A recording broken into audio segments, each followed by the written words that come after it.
Hello everyone, welcome back to my channel. Today I want to discuss about past indefinite tense. Past indefinite tense की पहचान मैं पिछले video में आपको बता दी थी, एक बार फिर से रिपीट करा दे रही हूँ। ऐसे सेंटेंस जिनके वाक्यों के अंत में था, थी, थे या ई आदि शब्द आते हैं पास्ट इंडिफिनिट टेंस कहलाते हैं। यानी जो भी हम बात करते हैं पास्ट की बातें करते हैं। इसका अफर्मेटिव सेंटेंस मैं पिछले वीडियो में बता दी हूँ, उसे आप देखना मत भूलिएगा। अफर्मेटिव समझ में आएगा तो आपको निगेटिव सेंटेंस जो है ऑटोमेटिक समझ में आएगा। अफर्मेटिव का जस्ट अपोजिट निगेटिव सेंटेंस होता है। निगेटिव सेंटेंस को हिंदी में नकारात्मक वाक्य कहते हैं। यानी ऐसे सेंटेंस जिसमें कार्य के न होने की संभावना होती है वो क्या कहलाता है? नकारात्मक वाक्य। इसका स्ट्रक्चर क्या है? Subject plus helping verb plus not plus verb का फर्स्ट फॉर्म प्लस ऑब्जेक्ट। तो सबसे पहले आप पास्ट इंडेफिनिट टेंस क्या होता है इसको पहचान लीजिए। जैसा कि मैं पहचान बताई हूँ, ऐसे सेंटेंस जिनके वाक्यों के अंत में था, थी, थे या ई आदि, ये इनकी पहचान याद कर लीजिए। उसके निगेटिव सेंटेंस समझ लीजिए क्या होता है जिसमें कार्य के न होने की संभावना।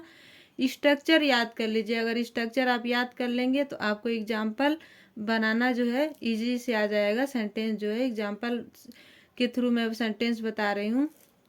Let's start understand through example. Example number 1, मैंने उसे नहीं पीटा। I did not beat him. I subject, did क्या यहाँ पे? Helping verb. Past indefinite tense की जब भी बात आए तो इसका हेल्पिंग वर्ब आप याद कर लीजिए। हेल्पिंग वर्ब डिड लगे, चाहे सिंगुलर हो या प्लूरल हो, कहीं भी हो हेल्पिंग वर्ब डिड ही, इसमें कोई कंफ्यूजन नहीं, याद कर लीजिए आप। तो यहाँ पे helping verb did, helping verb के जस्ट बाद नॉट, उसके बाद वर्ब का फर्स्ट फॉर्म बीट, ऑब्जेक्ट क्या है? Him. I did not beat him. इस तरह से देख रहे हैं हमारा कंप्लीट सेंटेंस बना। एग्जाम्पल नंबर 2 की तरफ डिस्कस कर रही हूँ। राम विद्यालय नहीं गया। Ram did not go to school. Ram is subject, did helping verb के just verb not, go to verb का first form go, to school object है।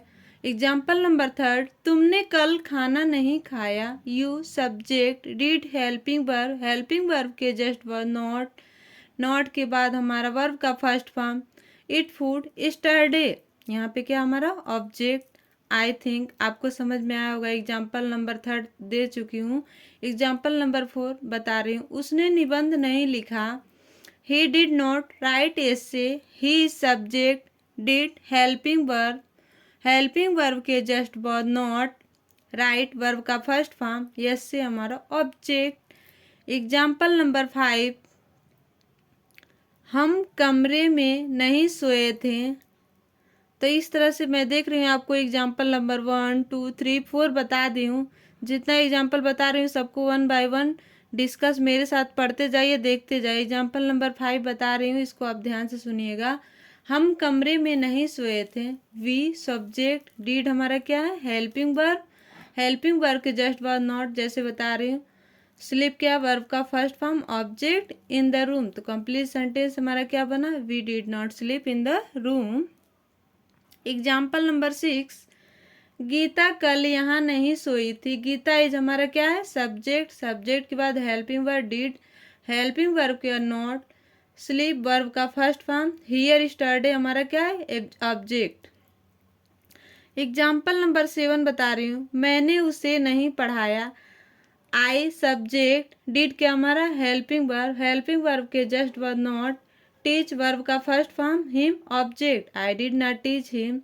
आई थिंक आपको समझ में आया होगा। इसका 7 एग्जाम्पल मैं बता दी हूँ पास्ट इंडेफिनिट टेंस के नेगेटिव सेंटेंस को।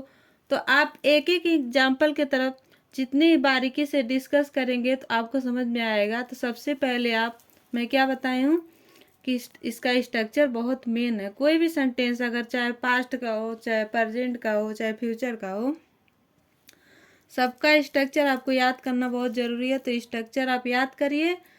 स्ट्रक्चर याद रहेगा तो एग्जाम्पल आपको बनाना बहुत इजी हो जाएगा। तो आप ज़्यादा से ज़्यादा क्या करिए? एग्जाम्पल लगाइए। जितना ही आप, जैसे मैं बता दी, मैंने उसे नहीं पीटा। राम विद्यालय नहीं गया। इस तरह से हमने बहुत सारी बात पास्ट की करते हैं कि हम वहाँ नहीं सोए, हम ये नहीं पढ़े, हम ये नहीं खाएं, मैंने उसे नहीं देखा। तो ये सारी चीज़ें हमारा क्या है, पास्ट की। कोई चीज़ हम कहीं जा रहे हैं अद्भुत है तो बोल दे मैंने कभी दिल्ली नहीं देखा, ताजमहल नहीं देखा।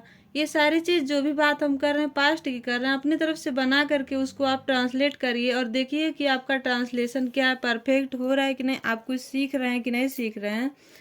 तो इस तरह से आप इंटरेस्टिंग वीडियो देखना चाह रहे हैं तो चैनल को लाइक और सब्सक्राइब करना ना भूलें। Thank you for watching my video.